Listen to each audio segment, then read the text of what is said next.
Oke, saya awali. Assalamualaikum warahmatullahi wabarakatuh. Oke, mohon izin untuk semuanya. Kali ini saya akan mempresentasikan hasil prakerin atau PKL untuk yang saya laksanakan kemarin pada bulan November sampai Maret akhir, yang dilaksanakan pada 6 bulan. Sebelumnya saya akan memperkenalkan diri terlebih dahulu. Perkenalkan, nama saya Akmal Adenar Dwiko dari kelas 12 TKJ 4 yang prakerin di PT atau perusahaan Telkom Slawi. Nah, jadi saya di sini akan mempresentasikan hasil prakerin yang saya lakukan atau PKL yang saya lakukan kemarin di Telkom Slawi. Oke, mungkin saya akan menjelaskan sedikit tentang latar belakang Telkom Slawi ini. Oke, sejarah Telkom Slawi berasal dari badan usaha swasta penyedia layanan pos dan telegraf pada tahun 1862. Kemudian statusnya menjadi perusahaan negara pos dan telekomunikasi atau PIN Postel pada tahun 1961.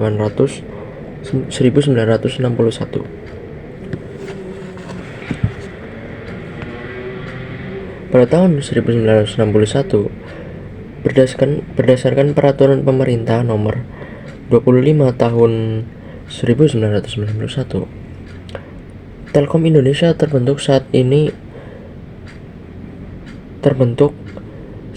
Telkom Indonesia merupakan badan usaha milik negara atau BUMN yang bergerak di bidang layanan teknologi, informasi, komunikasi ataupun telekomunikasi, dan jaringan telekomunikasi di seluruh Indonesia.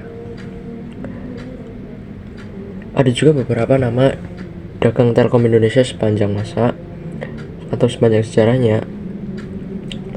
Yang pertama yaitu perusahaan negara telekomunikasi yang didirikan 1965 sampai 1974. Lalu perusahaan umum telekomunikasi atau Prumtel 1974 sampai 1991.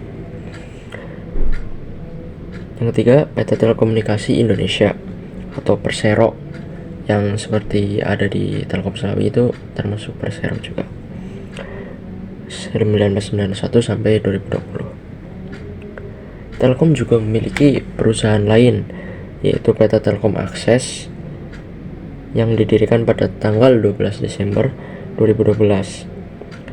PT Telkom Akses bergerak di bidang infrastruktur telekomunikasi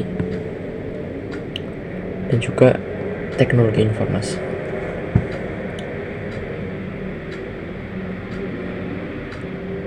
Oke, mungkin di Telkom Slawi ini juga ada banyak divisi.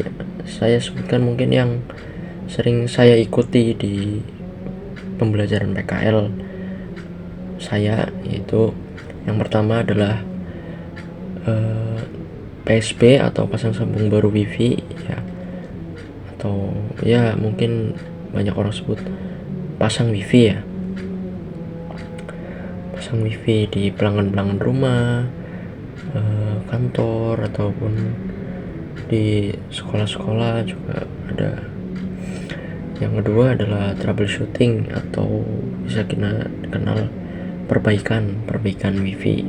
Jadi kalau mungkin kalian atau pelanggan yang punya WiFi terjadi kendala atau kerusakan, itu yang mengurusi itu bagian troubleshooting.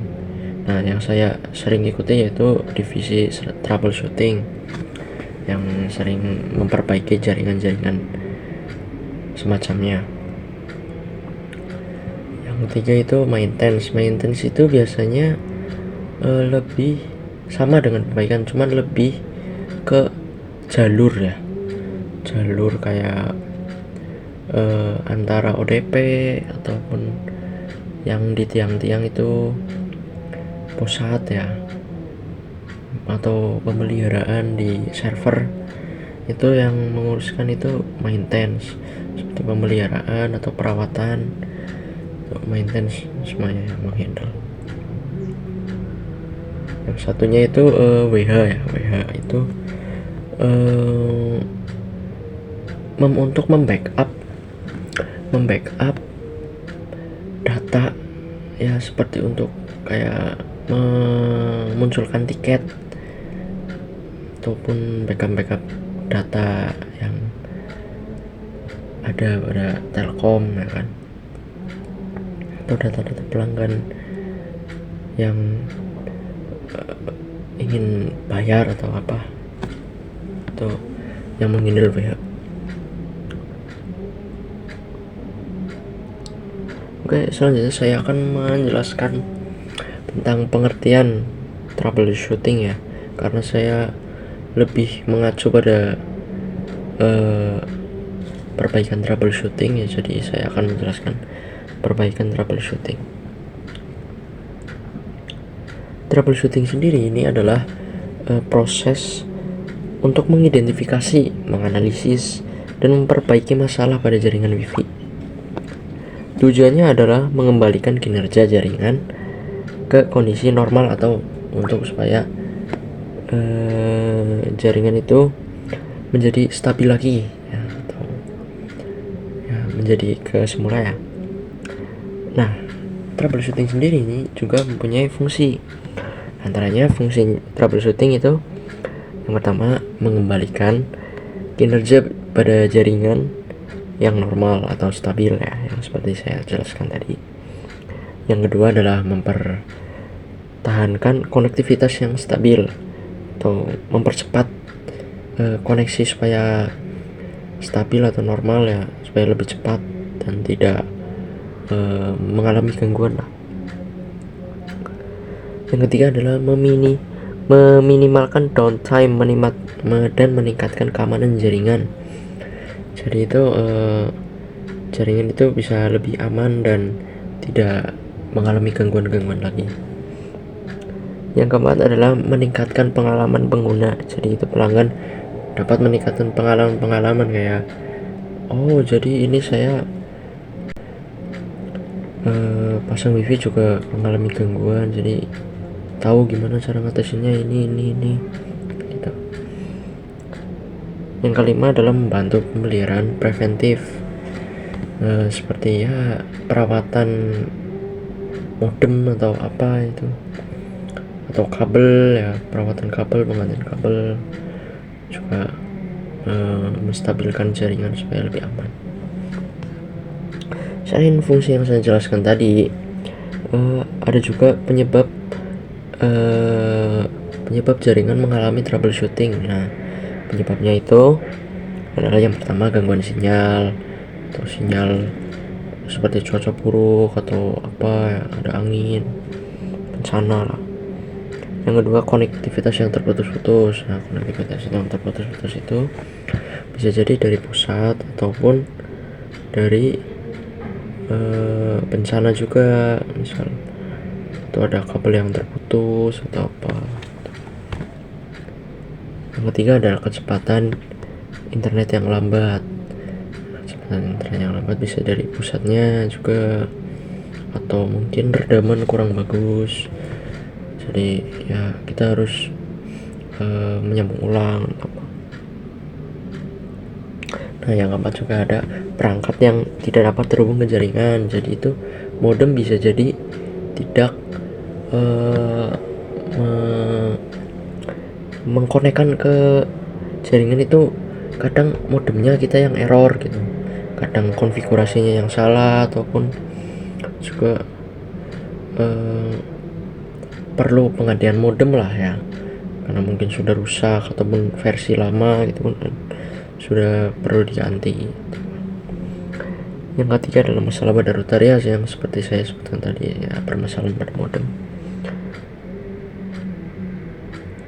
Selanjutnya adalah koneksi internet ISP tidak tersedia, ya seperti kayak kabelan atau patch core-nya bermasalah, ya kan itu perlu diganti juga. Juga ya overload jaringannya itu ya mungkin naik turun nggak stabil, itu perlu konfigurasi ulang atau apa. Selanjutnya saya akan menjelaskan alat dan bahan saat memperbaiki troubleshooting itu. Nah, yang pertama itu ada alatnya, itu tangga teleskop yang gunanya untuk memanjat. Yang kedua adalah fusion splicer. Nah, splicer ini gunanya untuk menyambung ulang kabel drop core yang terputus. Jadi kita menyambung ulangnya itu dengan menggunakan splicer, alat splicer.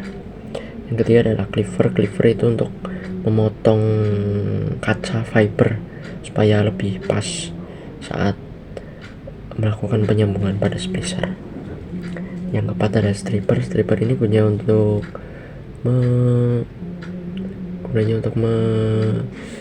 memotong.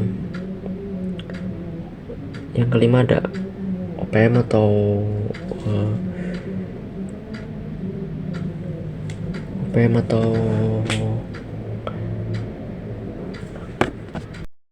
tadi OPM itu adalah optical power meter, ya, yaitu gunanya untuk mengukur redaman, ya.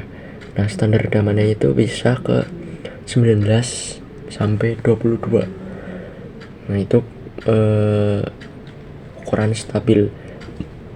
ukuran stabil redaman, ya, yang bagus pada kabel fiber. Nah, selanjutnya ada OTDR itu optical time domain reflectometer, ya, gunanya untuk mengukur panjang kabel yang terputus atau mengetahui di mana letak kabel yang terputus. Nah, biasanya itu kalau sudah terhubung pada OTDR itu pucuk kabel itu terdapat laser. Nah, itu artinya itu sudah terkonek pada OTDR. Selanjutnya ada bahan-bahan. Nah, bahan-bahan itu ada yang pertama modem itu perangkat untuk menghubungkan wifi, ya. Jadi itu perangkatnya adalah modem. Yang kedua itu kabel drop core atau kabel FO. Jadi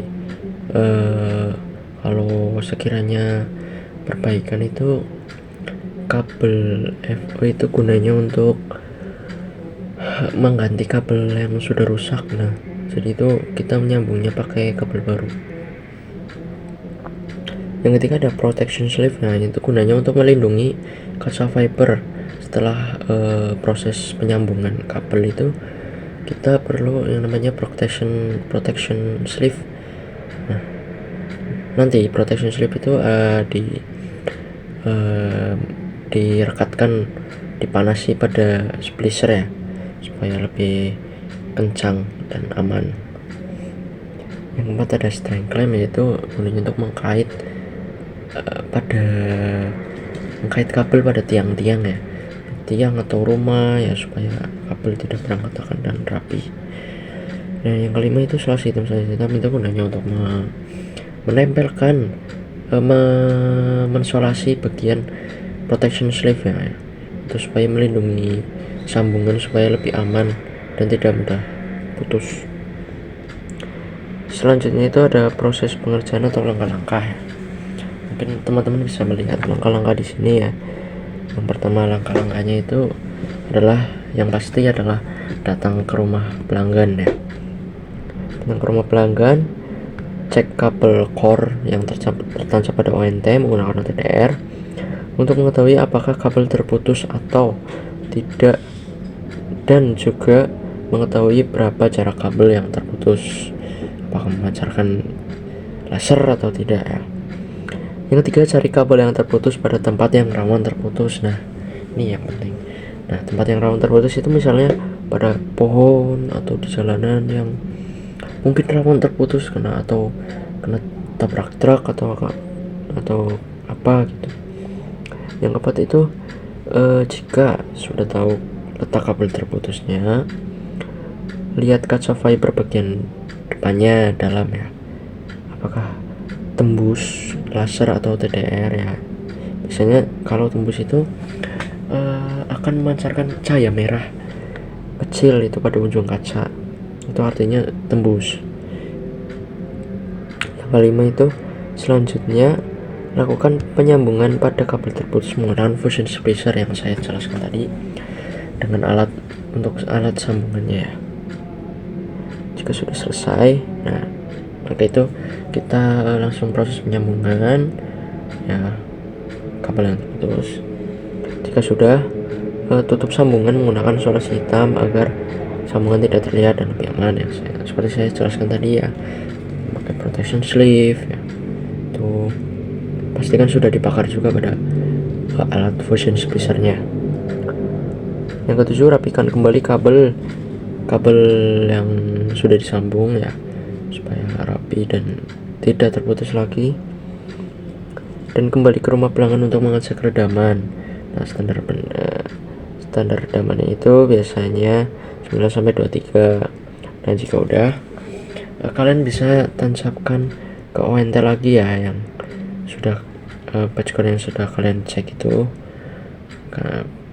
tancapkan pada modem lagi ya, lalu cek apakah sudah warna kuning atau belum. Terakhir adalah jika masih tidak terkonek. Nah ini penting juga, jika masih tidak memperkonek maka cek pada ONT apakah perlu diganti atau perlu dikonfigurasi lagi. Itu segera untuk melapor ke pusat plaza untuk penggantian modem dan konfigurasi ulang. Itu juga bisa mempengaruhi modem juga, makanya itu kita harus melapor dulu ke pusatnya atau plaza Telkom. Nah, pada troubleshooting ini juga terdapat kendala atau hambatan yang mungkin ya sering saya alami gitu. Misalnya itu pada saat mencari permasalahan kabel terputus itu yang letaknya area susah jangkau ya, seperti di atas rumah atau di atas pohon yang di atas dataran tinggi lah ya, atau atap-atap. Itu bisa memakan banyak waktu, jadi sabar untuk teliti lah dalam mencari permasalahan kabelnya itu. Kendala lainnya itu selain itu saat penyambungan ya.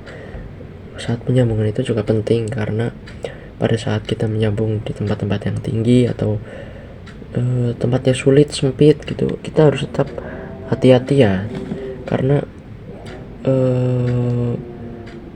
mungkin saja tanpa pengaman kita bisa jatuh atau gimana. Itu harus kita harus berhati-hati, apalagi kan membawa fusion splicer yang mudah rusak. Kalau jatuh itu mudah rusak juga, pecah atau apa, itu gantinya itu mahal, 80 juta lebih.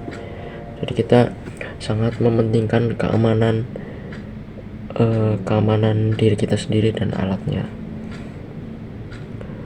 Nah, solusinya itu tetap menggunakan keselamatan bekerja seperti K3LH ya, seperti memakai helm atau pengaman lainnya, pengaman tangga ataupun ya, supaya kita lebih safety aja sih mungkin, karena ya, dan mungkin lebih hati-hati aja sih. Oke, mungkin itu saja sih ya yang mungkin saya bisa jelaskan. Nah, kesimpulannya adalah mungkin